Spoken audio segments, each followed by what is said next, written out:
Saat kita makan cabai, seketika lidah seperti terbakar. Keringat menetes, otak panik mencari susu. Bahkan rasa panasnya pun seringkali nempel di kulit, terutama di telapak tangan. Iya, fenomena yang biasa disebut dengan kecabean. Padahal suhu cabenya normal-normal aja. Hal ini dikarenakan cabai mengandung yang namanya capsaicin, di mana senyawa ini dapat mengaktifkan reseptor saraf panas bernama TRPV1 yang ada di lidah serta kulit kita. Di mana reseptor ini sendiri akan aktif saat kita makan, minum, atau menyentuh benda yang panasnya di atas 40 derajat Celcius. Dan tujuan dari reseptor ini sendiri ya jelas, untuk merangsang otak agar bisa melindungi tubuh dari luka bakar akibat suhu yang tinggi. Tapi ajaibnya, saat capsaicin nempel, reseptor ini akan tertipu, sehingga akan mengirim sinyal ke otak seolah-olah kamu sedang terbakar. Padahal suhu cabainya itu ya normal. Hanya saja otak kita panik, sehingga otak akan mengirim sinyal ke tubuh bahwa di bagian tertentu tubuhmu sedang terbakar. Lalu kenapa cabean itu susah hilang min? Oke, jadi capsaicin itu terdiri dari C18H27NO3.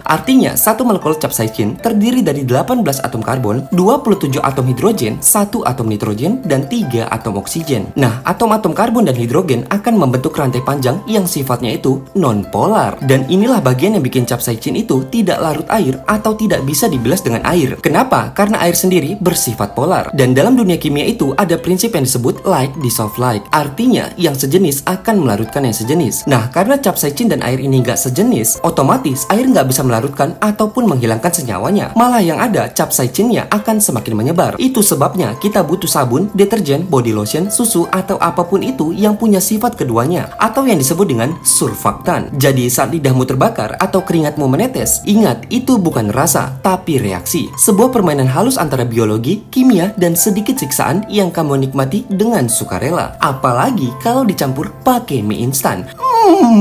Mantapnya.